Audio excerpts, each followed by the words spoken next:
और बात करेंगे इस वक्त बड़ी खबर की। बड़ी खबर आपको बता रहे हैं, भारत की अध्यक्षता में नई दिल्ली में G20 शिखर सम्मेलन का समापन हो गया है।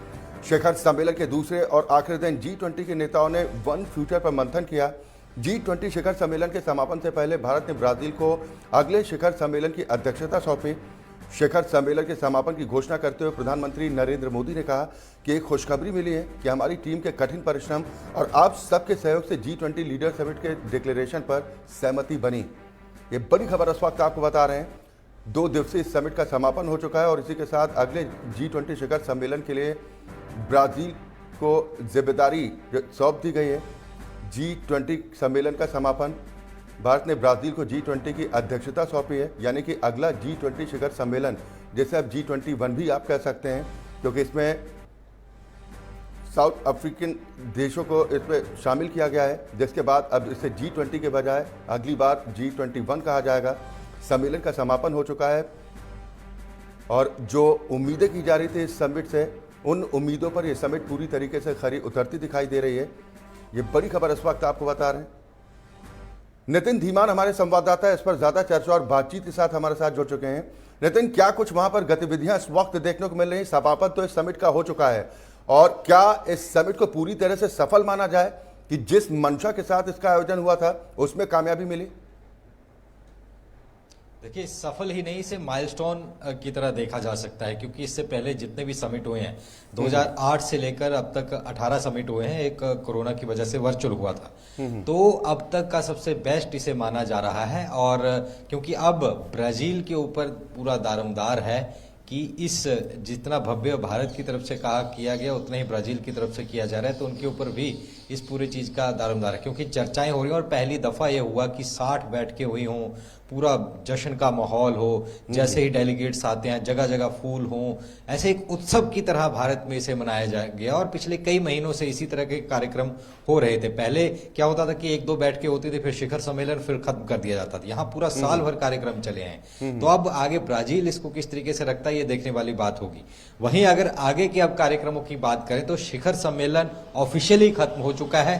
अब जो लीडर्स हैं वो द्विपक्षीय वार्ताएं, कुछ करीब 1 दर्जन नेताओं से द्विपक्षीय वार्ताएं प्रधानमंत्री मोदी ने करनी है कई मुद्दों को लेकर के। और जो जितने भी वहां के नेता आए हैं, राष्ट्राध्यक्ष आए हैं, वो अपने लोकल मीडिया को इस पूरे इस मामले में संबोधित कर रहे हैं और थोड़ी देर बाद वो करेंगे। कुछ प्रदेश राष्ट्राध्यक्ष आज जा चुके हैं, कुछ शाम को जाएंगे और करीब 5 से 7 जो है राष्ट्राध्यक्ष वो कल सुबह जाएंगे और बाकी डेलीगेट्स यहीं पर रहेंगे फिलहाल।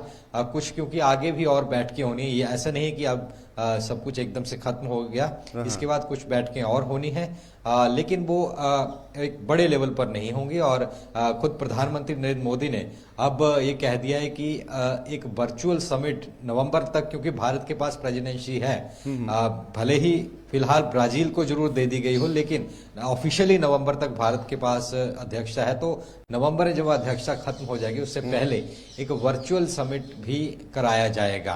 तो कहीं ना कहीं एक बहुत भव्य तरीके से, और जिस तरीके से कल्चरल प्रोग्राम हुए, बायलैटरल मीटिंग्स हुई, तो ये अपने आप में काफी बिल्कुल नितिन, जिस तरीके से आपने कहा कि बाकायदा एक जश्न के तरीके, उत्सव के तरीके इस शिखर सम्मेलन को आयोजित किया गया था, जिसमें आपने कहा कि आने वाले वक्त के लिए मील का पत्थर साबित होगा। और खासतौर पर अगर बात की जाए चाइना को लेकर, सवाल उठ रहे थे कि चाइना के राष्ट्रपति नहीं पहुंचते हैं, लेकिन अब इस समिट के सफल आयोजन के बाद ये जरूर कहा जा सकता है कि चीन रोड बनाते रह गया, हम रेल और जहाज से अब यूरोप पहुंचेंगे। G20 के बीच ये बड़ा ऐलान है।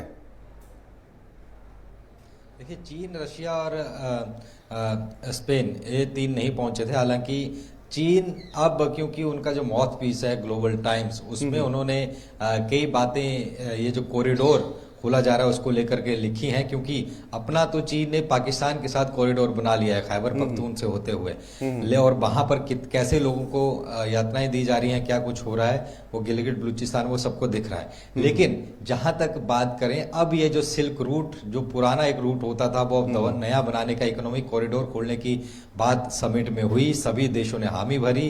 तो चीन इस पर तिलमिलाया हुआ है और इस पर लगातार अपने जो माउथ पीस है उस पर बातें उनकी तरफ तरफ से लिखी जा रही हैं। तो कहीं ना कहीं ये बैठक से दूर रहना और बैठक में नहीं आना, ये इंटरनेशनली मैसेज सही नहीं जाता है। पहले ये कहा जा रहा था कि हो सकता है कि जो अमेरिका और चाइना के रिश्तों के बीच जो ठंडे पड़े हैं, आइस जमी हुई है, वो हो सकता है यहाँ पे बायलैटरल मीटिंग हो या अनौपचारिक तरीके से मिले, तो उसमें वो दोनों उस पर चर्चा करें। लेकिन चाइना ने ही मना कर दिया आने से, अपना कोई बहाना बना कर। तो अब क्योंकि जब पूरा कॉरिडोर खुलने की बात हो रही है, क्योंकि ये कॉरिडोर अगर खुल गया तो सीधा भारत से मिडिल ईस्ट कवर होता हुआ हम बात करें। चले, यानी कुल मिलाकर ये नितिन जरूर कहा जा सकता है कि चाइना के पास एक बेहतर मौका था कि भारत और चीन के बीच में जो भी गतिरोध चल रहा है, इस समिट में अगर शी जिनपिंग शामिल होने के लिए पहुंचते और द्विपक्षीय वार्ता होती तो शायद रिश्तों में जमी ये बर्फ पिघल सकती थी। फिलहाल चीन के राष्ट्रपति ने यहां पर आना मुनासिब जरूर नहीं समझा,